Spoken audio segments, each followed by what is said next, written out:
men are overrepresented at the top of the economic apex. That's true. It's a small minority of men, by the way. It's certainly not men in general, but they're radically overrepresented at the bottom. And believe me, man, like nobody cares about men who are failures. They are like off the bloody radar.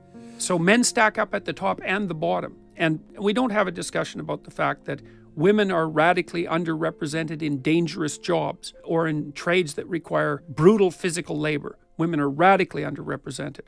I don't know what to say about that, except that it's all appalling. And I thought, this isn't good, because I could tell that I was starting to have some reluctance to deliver the lecture on gender differences.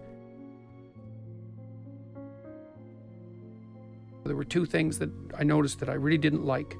The first is that I could tell that I was starting to have some reluctance to deliver the lecture on gender differences. And I thought, this isn't good, because if someone like me, who's, rather uncontrollably mouthy, let's say, is starting to have second thoughts about teaching what's a very serious topic, then how much are other people starting to censor? And at the same time, my students, many of whom were female, were telling me that they were really hesitant to talk about gender differences in any of the courses they were running. And I thought, oh, this is not good. This is seriously not good. And there are differences between the sexes in personality, and that those differences have a biological component. Those are liberal and left-leaning people who've drawn those conclusions.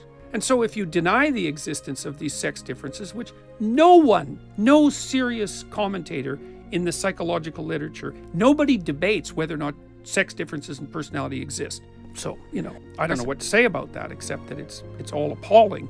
And I thought, this isn't good, because if you want to give the individual the greatest degree of freedom, you say, look, you're different from another person. You're different on the basis of a variety of your characteristics, sex being one of them.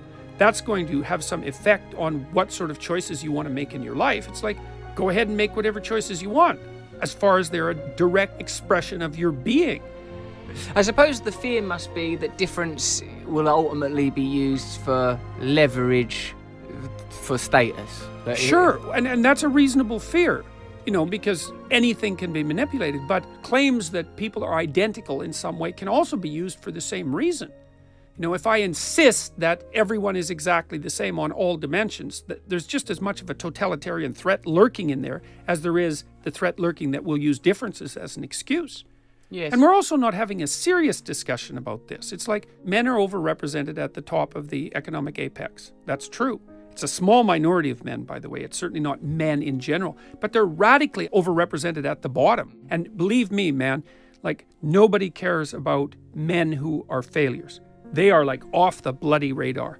So men stack up at the top and the bottom. And we don't have a discussion about the fact that women are radically underrepresented in dangerous jobs or in trades that require brutal physical labor. Women are radically underrepresented.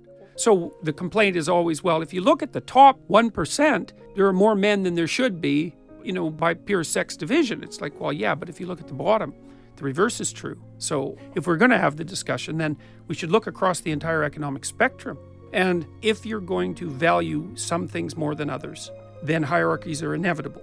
And you have to value some things more than others, or you don't have anything valuable. Like beauty or strength or something. Well, whatever it happens to be. The ability to play the flute, right? Well, obviously, if you value music, then you're going to value some musicians more than others because some are better. So you have to value things in order to move forward in life, and you have to value things in order to have something valuable to produce. But if you play out the value in a social landscape, you're going to produce a hierarchy. And the problem with producing a hierarchy is that a small number of people are going to be more successful than the majority, and a very large number of people aren't going to be successful at all. It's inevitable. So you say, well, we have to put up with that because we need to pursue things of value. Okay, fine. So that's the right-wing perspective, is that the hierarchies are justifiable and necessary. Now, the left-wing perspective is, yeah, but wait a minute.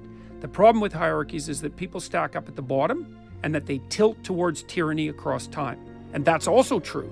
And so you need that dialectic in society between the right wing that says we need the hierarchies and they're useful and you should be grateful for them, and they structure you and give you form and provide value, and the left that says, yeah, but they exclude people and people stack up at the bottom, and that's dangerous to the hierarchy itself, and it means that people might not have opportunity, and you have to say yes to that. The problem comes, and this is the situation we're in right now, where the radical leftists, and this is mostly a problem that really permeates the universities. The radical leftists say, yeah, but all hierarchies are just tyrannical power. It's like, oh no, they're not. Hierarchies are based on competence in a functioning society, and mostly our society functions. Now, that doesn't mean that hierarchies don't tilt towards self-interest and tyranny across time, but that's a bad thing. It's even a bad thing from the conservative perspective.